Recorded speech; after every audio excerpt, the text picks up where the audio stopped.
কলকাতা শহরের একটা অদ্ভুত ম্যাজিক আছে।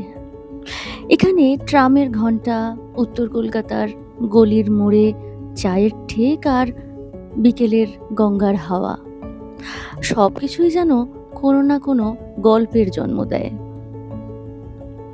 তেমনই একটা গল্প নীল আর মেঘমালার।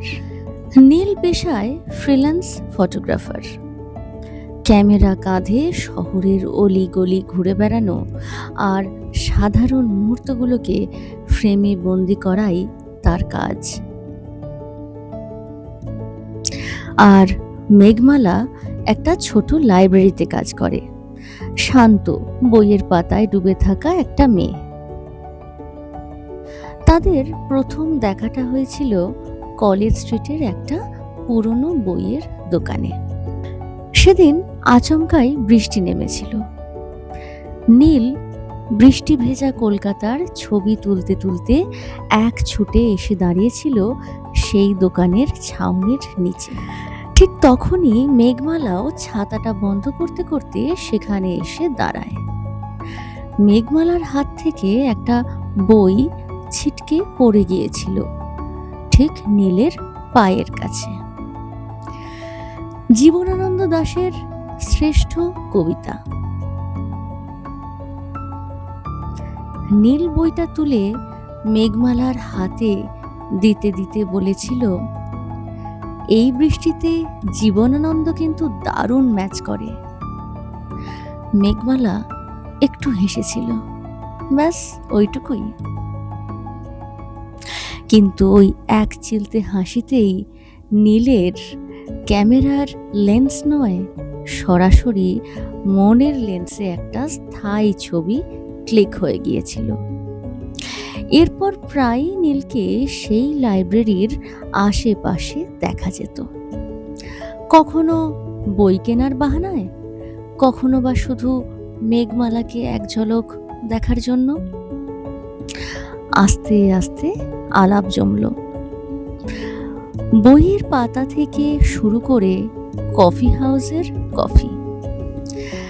দুজনের ভাব জমতে বেশি সময় লাগেনি। নীল মেঘমালাকে কলকাতার এমন কিছু জায়গা দেখাতে নিয়ে যেত যা হয়তো সাধারণ মানুষের চোখে পড়ে না। কোনো এক পুরনো বাড়ির খড়খড়ি দেওয়া জানলা, ঘাটে বাঁধা নৌকা, কিংবা গোধূলি বেলার প্রিন্সেপ ঘাট। আর মেঘমালা নীলকে শেখাতো কিভাবে নীরবতার মধ্যেও কথা খুঁজে নিতে হয়।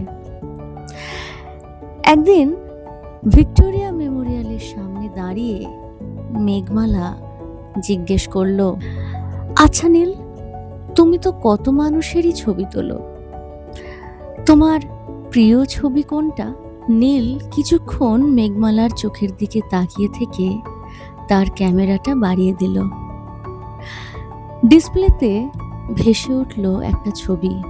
সেদিন কলেজ স্ট্রিটের বৃষ্টিতে ভেজা চুলে দাঁড়িয়ে থাকা একলা মেঘমালা।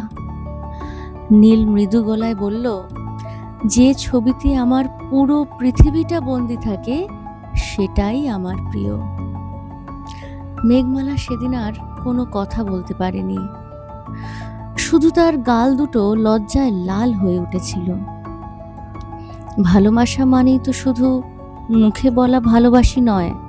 নীল আর মেঘমালার ভালোবাসাটা ছিল একে অপরকে বুঝতে পারার মধ্যে। নীল যখন কোনো অ্যাসাইনমেন্টের কাজে কলকাতার বাইরে যেত, মেঘমালার দিনগুলো কাটতো ফোনের ওপারে তার গলার আওয়াজ শোনার অপেক্ষায়। আর নীল দূর পাহাড়ে বা সমুদ্রে গিয়েও ক্যামেরার ফোকাস ঠিক করার সময় মেঘমালার ওই শান্ত মুখটা দেখতেই পছন্দ করত। একদিন মেঘমালার খুব জ্বর হলো। 3 দিন সে লাইব্রেরিতে আসতে পারেনি, ফোনও ধরেনি। নীল পাগল প্রায় হয়ে তার বাড়ির সামনে গিয়ে দাঁড়িয়েছিল। যখন মেঘমালা জানলা দিয়ে বাইরে তাকালো, দেখল নিচে নীল দাঁড়িয়ে আছে, হাতে একগুচ্ছ রজনীগন্ধা আর মেঘমালার প্রিয় লেখকের একটা নতুন বই। নীল ইশারায় জিজ্ঞাসা করলো, কেমন আছো? মেঘমালা জানলার গ্রিলটা ধরে শুধু মাথা নাড়ল। তার চোখ দিয়ে তখন জল পড়ছিল, কিন্তু ঠোঁটে ছিল এক অদ্ভুত তৃপ্তির হাসি। সে বুঝল এই শহরের ভিড়ে এমন একজন আছে যে তার নীরবতাটাও খুব সহজে পড়ে নিতে পারে। কয়েক বছর পর নীল আর মেঘমালার সেই ভালোবাসার গল্পটা আজ একটা পরিণতি পেয়েছে। আজ আর তাদের আলাদা হয়ে বাড়ি ফিরতে হয় না।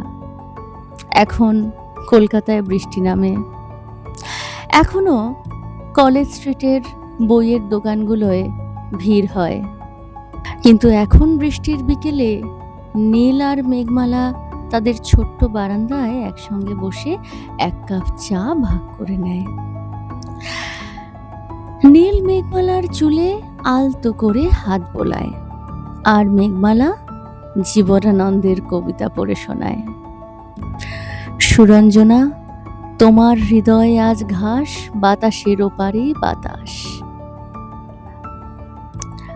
তাদের ভালোবাসার গল্পে কোনো বিশাল নাটকীয়তা ছিল না, কিন্তু ছিল এক অদ্ভুত গভীরতা।